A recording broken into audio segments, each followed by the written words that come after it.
a esta alegría tremenda del canto popular. Y te recuerdo que el día que se muera el cantor no lo entierren con los muertos. Que el día que se muera el cantor lo entierren bajo los viñedos de Mendoza, de San Juan, de La Rioja, de Cafayate, a devolver a Posada de nuevo hecho vino, golpeándose la boca.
Vuelvan camino del vino.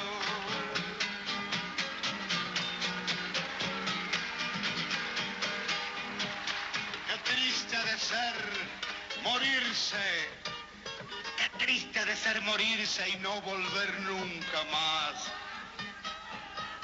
Pero es tan linda la vida.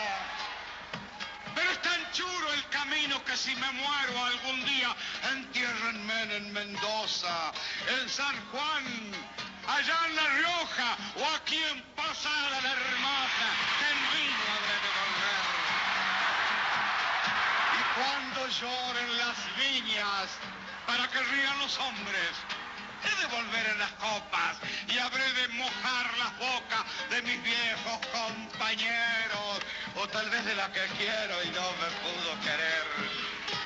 Y en una noche de farra, cuando lleven la guitarra, si ven al vino llorar, déjenlo llorar su pena, déjenlo llorar su pena, que es la lágrima morena, como nunca de cantar.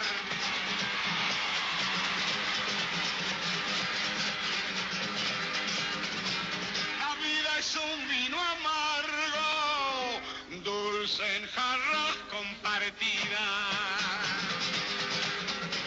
Que los que nadan pa' dentro se ahogan solos.